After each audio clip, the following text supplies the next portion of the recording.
una noticia esta semana, ayer, para ser más precisos, que pasó relativamente desapercibida y que me sirve como puntapié inicial para trazar un panorama del escenario político entrando al mes de las elecciones presidenciales, que tuvo que ver con la detección por parte de la aduana argentina, gracias a la labor de un perro, de un cargamento de 1,4 kilos de fentanilo en un paquete que estaba siendo despachado por un sistema courier hacia la ciudad de Miami, un frasco de estos suplementos de proteínas que se utilizan para entrenar y demás, que más allá de la detección puntual de este cargamento, llevó a la aduana, que está encabezada por Guillermo Michel, que es a su vez un funcionario de primera línea de confianza de Sergio Massa, un funcionario que si Sergio Massa llega a ser presidente va a tener un rol muy destacado en el gabinete nacional, todavía no sabemos cuál, pero lo va a tener. Es más, Michel era la persona que si Sergio Massa hubiera decidido tomarse licencia de su cargo de ministro durante la campaña para dedicarse exclusivamente a la candidatura, lo hubiese reemplazado. Esa era una decisión que ya estaba tomada. Y que decidió, a partir de la intercepción de este cargamento, crear una serie de mecanismos para prevenir el tráfico de esta droga de manera no controlada, de manera ilegal. El fentanilo es una droga que se utiliza en medicina, es una droga legal, pero que en los últimos años se ha difundido mucho en el mercado de las drogas de consumo ilegal, sobre todo en los Estados Unidos. Y por eso es necesario estar muy atentos. Perdón, Nico, ¿es esa droga que te deja zombie o así dicen? Es esa droga que es una de las drogas que en Estados Unidos ha generado lo que se conoce casi como una epidemia, porque, para que se entienda, el año pasado, en el 2022, en Estados Unidos hubo más de 110.000 personas que murieron por sobredosis de drogas. En un año, más de 110.000 personas murieron por sobredosis de drogas. En 2/3 partes de los casos se trató de fentanilo o de derivados del fentanilo. Es decir, estamos hablando de 70.000 muertes anuales por esta sustancia.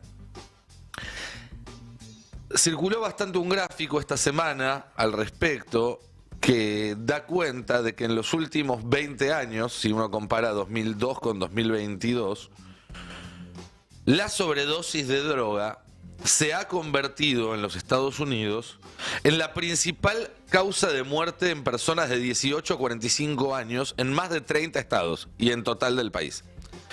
Hace 20 años, en Estados Unidos, al igual que en mayor parte del mundo, la principal causa de muerte de personas adultas jóvenes eran los accidentes de tránsito.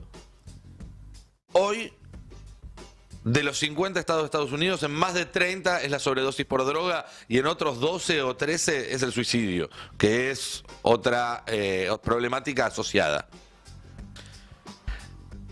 Este es el nivel de gravedad del asunto. Son cifras muy, pero muy, muy arriba de lo que fue el peor momento de la explosión del crack en Estados Unidos a fines de la década del 90, que tuvo acá su réplica con el Paco. Esto es algo mucho peor. Es más, ¿se acuerdan hace un año y algo, que hubo un caso muy renombrado de una serie de muertes por sobredosis en zona oeste del conurbano bonaerense? Sí. Que salió Bernie a decir, si compraron algo de falopa no tomen. Sí. Y salieron todo el mundo a matarlo. Sí. Porque estaba haciendo lo correcto, que era reducción de daños. Reducción de daños, claro. Bueno, se trataba de droga cortada con carfentanilo, que es un derivado del fentanilo. El fentanilo básicamente es un opioide, es decir, es una droga que replica la estructura del opio, de los opiáceos, pero de manera sintética, por lo tanto es mucho más barata, por eso es que se generalizó tanto. Se utiliza en medicina como un sedante profundo, pero tiene usos recreativos, entre muchas comillas. Ustedes Claro. saben que acá en este programa nadie va a escandalizarse porque alguien utilice una sustancia de forma recreativa, y de hecho nos parece que es parte de los derechos que tiene cada persona decidir qué hacer con eso. Esta sustancia en particular destruye sociedades. Esta sustancia en particular, si entra al país y se instala en el país, es una tragedia generacional. Y por eso estamos hablando de esto ahora, porque en cuanto apareció un cargamento que ni siquiera era para consumo acá, sino que tenía que ver con llegar a Miami, desde el gobierno una reacción rápida para empezar a establecer controles, establecer barreras para que eso no pase. ¿Por qué? Porque es un problema que una vez que lo tenés adentro no te lo sacás. Que la única manera de evitarlo es la prevención, es estableciendo una barrera lo suficientemente fuerte para que no pase. No sé si estas medidas son suficientes, pero por lo menos me hablan de un gobierno que está atento, no solamente a las urgencias de hoy, que las tiene, y son muchas, sino a lo que pueden ser las verdaderas tragedias que nos aparecen en el mediano plazo hacia adelante. Y qué distinto, ¿no? Es eso a lo que aparece del otro lado. ¿Ustedes se imaginan a Milei o al equipo de Milei, que ni siquiera va a tener un ministerio de salud, para el cual la aduana es solamente una molestia, estableciendo este tipo de controles y de políticas, pensando en los problemas que puede llegar a haber en el país en 3, en 5, en 10 años, en función de decisiones que se toman ahora por motivos cortoplacistas? Yo no me los imagino para nada. La verdad es que me parece que, por el contrario, ya hemos escuchado en las últimas semanas suficientes testimonios de cómo la dolarización, por ejemplo, en Ecuador, permitió que los cárteles de drogas se asentaran con muchísima más fuerza de la que tenían antes, entre otros aspectos.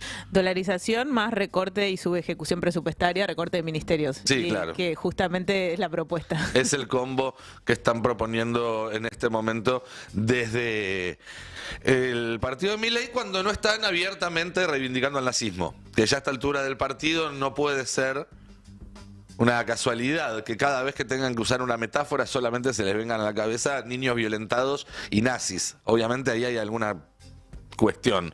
Digo, a mí en general cuando tengo que hacer metáforas se me ocurre hacer metáforas con comida. ¿Qué quieren que les diga? Es impresionante. Esta semana hubo un montón de versiones sobre por qué Milei se retiró de la campaña. La verdad es que no teniendo información fidedigna no quiero subirme a ninguna operación ni a ninguna especulación. El dato es que Milei estuvo varios días, en este momento tan caliente de la campaña, alejado de la exposición, y que se lo buscó reemplazar de distintas maneras, y lo que encontraron fue una mujer que se junta, como veíamos hace un rato, con violadores, torturadores y asesinos. Un tipo de casi 40 años que todavía no logra dejar atrás las estructuras lógicas de su adolescencia. Y ahora un asesor en educación que termina diciendo que, bueno, hubiera sido mejor si los nazis eran argentinos porque hubieran sido menos eficientes y más corruptos, y por eso hubieran matado menos gente. Lo cual, además de ser una barbaridad, es una burrada, porque si hay algo que está absolutamente comprobado fue que el régimen nazi fue corruptísimo y que en la Argentina hubo un genocidio de lo más eficiente también. Con lo cual, nada, una vergüenza por donde se lo quiera mirar. Es decir, más allá de lo que uno piense sobre Massa, sobre las medidas que toma Massa, sobre las alianzas que establezca Massa, estamos hablando de un gobierno, o de la posibilidad de un gobierno más o menos funcional y que tiene como prioridad pensar en los problemas que tienen ahora y que van a tener más adelante los argentinos, y hacer lo posible para que no sucedan. Y del otro lado, decir una murga es faltarle el respeto al fino arte de la música popular rioplatense. Decirle tren fantasma implica, no sé, a mí no me asustaba el tren fantasma. Estos tipos la verdad que me dan mucho, pero mucho cagazo. Y todo esto y las novedades de los últimos días, donde además se vio un gobierno que pudo hacer avanzar una agenda muy complicada en el Congreso, que logró una serie de actos muy multitudinarios, empiezan a ayudarnos a responder algunas de las preguntas que nos hacíamos la semana pasada cuando decíamos que eran más las incógnitas que las certezas. Y creo que entre esas preguntas la que ya más va quedando claro es qué va a pasar con Juntos por el Cambio. Porque nosotros decíamos o nos preguntábamos qué pasa cuando una coalición electoral deja de ganar elecciones. ¿Qué pasa cuando Juntos por el Cambio no están juntos ni representan el cambio? Y la verdad es que ya a esta altura del partido es un secreto a voces en la política argentina que en el momento en el que se confirme la derrota de Patricia Bullrich, si eso se corrobora, va a dejar de existir o deja de existir. Y el problema en estos casos es que cuando vos decís en el momento en el que pierda Patricia Bullrich, yo ya no voy a ser aliado de estos tipos, que es lo que están diciendo muchísimos radicales y también otros, ¿hasta qué punto no anticipa eso esa derrota? Porque vos ya estás trabajando en función de la alianza que tenés ahora, pero que pensás tirar por la ventana, o en función de la alianza que empezás a hacer el año que viene y que te va a definir los próximos años de tu carrera política. Con lo cual, esa asunción de que Juntos por el Cambio no va a seguir, valga la redundancia, juntos, después de que Patricia Bullrich quede fuera de carrera, ayuda a que Patricia Bullrich quede fuera de carrera. Veíamos, por ejemplo, esta semana a Patricia Bullrich, que ya para tratar de sumar caudal político, no sabe de qué buscar y empieza a mostrar, por ejemplo, a María Eugenia Vidal. María Eugenia Vidal, que como la misma Patricia Bullrich había dicho cuando se sumó a la campaña de Larreta, es un voto. Un voto. Bueno, Larreta también se sumó a la campaña de Bullrich. Y me pregunto, ¿es un voto? ¿O ni siquiera eso? Cuando esté solo en el cuarto oscuro, Larreta, ¿va a meter la boleta de Bullrich o va a meter otra boleta? Yo tengo mis serias dudas.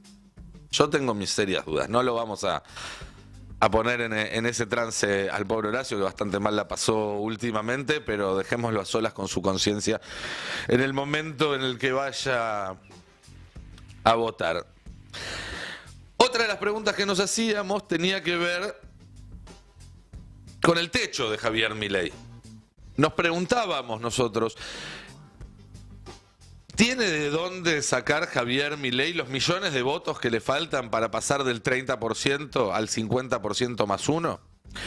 Porque así como dijimos muchas veces, y ratifico, que no se puede dar por sentado que exista un cordón sanitario en la política argentina para aislar a estas propuestas neofascistas, procesistas, nazis, pónganle la calificación que quieran porque todas le sientan como anillo al dedo. También cabe hacerse la pregunta opuesta. Es decir, no podemos dar por sentado que va a haber un 50% más uno que rechace a Milei por todo esto. Porque la verdad es que los anticuerpos, las barreras han ido cayendo. Porque tenemos dirigentes políticos como Maximiliano Puyaro, gobernador electo de Santa Fe, que salen a decir livianamente que votarían por Milei en un balotaje. Entonces, no hay cordón sanitario que valga la pena. Pero también nos tenemos que hacer la misma pregunta, pero al revés. ¿Existen suficientes argentinos dispuestos a votar un espacio político que reivindica abiertamente el genocidio, la tortura, el nazismo, tirar gente de los aviones al río, robarse bebés, violar mujeres? ¿Existe suficientes argentinos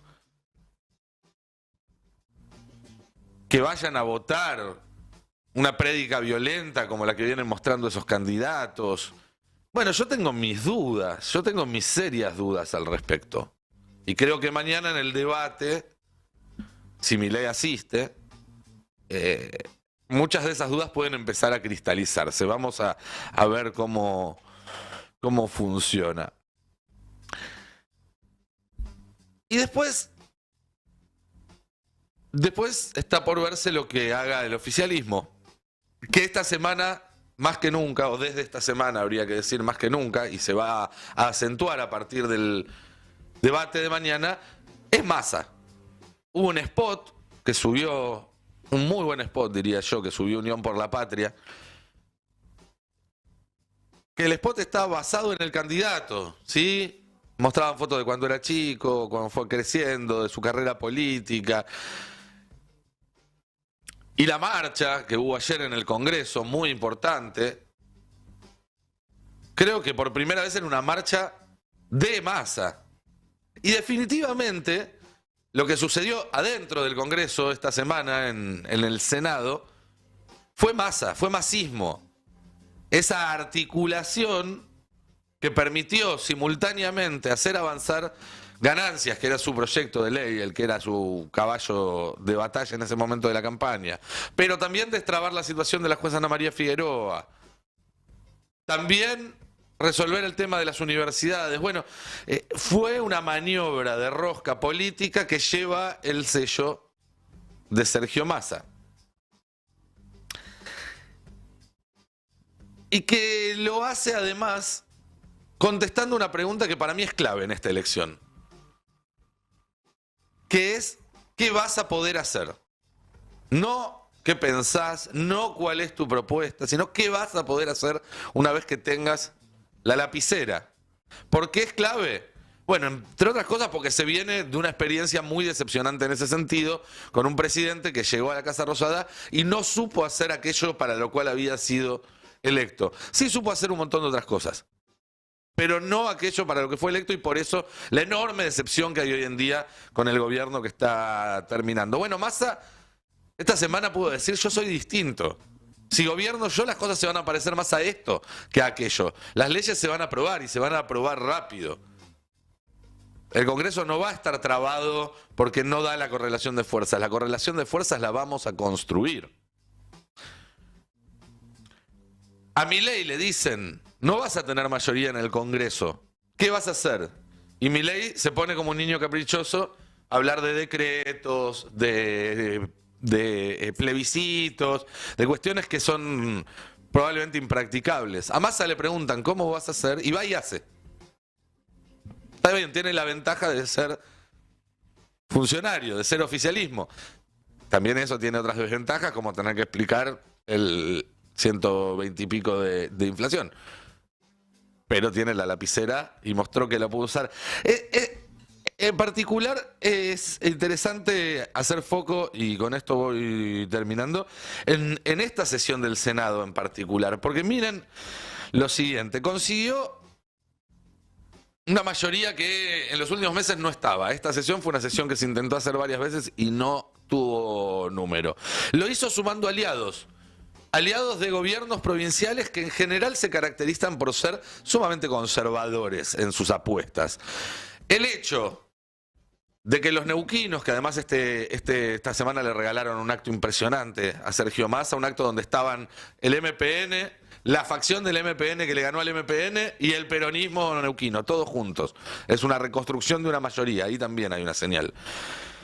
Si los neuquinos, si los misioneros, si los rionegrinos se plegaron en esta táctica, significa una de dos cosas: o que creen que Massa va a ganar, porque así se comportan en general estos bloques, siguiendo a donde creen que va el viento, o porque tienen tanto miedo de lo que puede llegar a pasar si Massa no gana que deciden arriesgar algo que no suelen arriesgar. En cualquiera de los dos casos, Massa supo leer esto y aprovecharlo y sumar esos votos o ese quórum que de otra manera no hubieran conseguido. Pero además, supo conseguir ese quórum complejo sin cometer el error que habían cometido todos los que trataron de hacer lo mismo que Massa antes que él, que era tirar la agenda kirchnerista por la ventana. Otros hubieran tratado de hacer esto y hubieran dejado afuera el pliego de la jueza Ana María Figueroa, que era un tema súper urticante.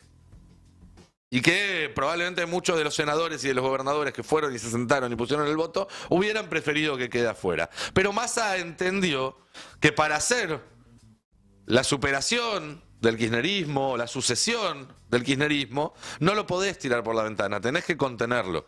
Y entonces le dio a Cristina lo que Cristina quería, que era la aprobación de ese pliego. Y además metió cuña en la oposición, porque si bien el título del diario decía que la oposición estuvo en contra, lo cierto es que hubo un número de senadores que se levantó y estuvo ausente para no votar en contra. Y esa también fue una señal política muy parecida a la que había habido días antes en la Cámara de Diputados con el bloque de devolución. ¿Quiénes son esos senadores? Los senadores que responden en el armado nacional del radicalismo al gobernador de Jujuy, Gerardo Morales. Y no es un tema menor el caso Morales, porque probablemente dentro de esta nueva mayoría que está queriendo conformar Massa, porque sabe que si gana que la necesita para ganar la elección, pero además que si gana la elección la va a necesitar para gobernar desde el día 1, Morales es una pieza clave. Y a su vez, Morales es una figura que a nosotros, los que militamos en el peronismo, en el campo popular, por un montón de razones que ya conocen, nos genera muchísimo rechazo. Ahora bien, desde que el sábado pasado, Massa le dijo a Morales, mi gran amigo, Morales, días más tarde, levantó a sus senadores de esa votación, que insisto es una señal política potentísima y durísima respecto a la ruptura de Juntos por el Cambio de la que hablaba hace un rato. Pero además, por primera vez en sus casi 8 años de cautiverio injusto, ilegal y político, un juez de Jujuy autorizó que Milagro Sala viaje a La Plata para ser intervenida por su salud. Y si bien la lectura que se hace desde el entorno de Milagro Sala es que esto tiene que ver con que Morales está en retroceso, porque no va a ser gobernador, por las protestas que hubo por la Constitución, la verdad es que es difícil no pensar que hubo una gestión y que no está vinculado esto último con lo anterior. Esta, por ahora, leve mejora en las condiciones, leve pero que puede ser debido a muerte, mejora en las condiciones de la prisión de Milagro Sala, con el reacomodamiento político que se está dando alrededor de Sergio Massa. Y ahí es donde tenemos que hacernos una pregunta. ¿Qué preferimos? ¿Estar peleados con Morales? ¿Con Milagro Sala presa? ¿Y con Morales haciendo una avanzada de un Estado casi neofascista en Jujuy? ¿O a lo mejor, a través de una estrategia de contención, y aunque nos caiga mal y tengamos que taparnos la nariz, tenerlo más cerca y que eso signifique en la práctica una mejora en las condiciones de Milagro Sala y de todo el pueblo jujeño? Digamos de esta forma, si Gerardo Morales metió presa a Milagro Sala porque era la única forma de garantizar la gobernabilidad, bueno, una forma de tratar de que Milagro Sala esté libre es voltearlo a Morales. No funcionó, durante 8 años no salió. La otra es garantizarle la gobernabilidad por otra vía y que Milagro Sala deje de ser la moneda de cambio. A lo mejor no nos cae tan bien, pero el efecto, sin ninguna duda, de esta segunda manera de aproximarse consiguió en muy poco tiempo cosas que en 8 años no se habían conseguido. Y eso también es hacer política.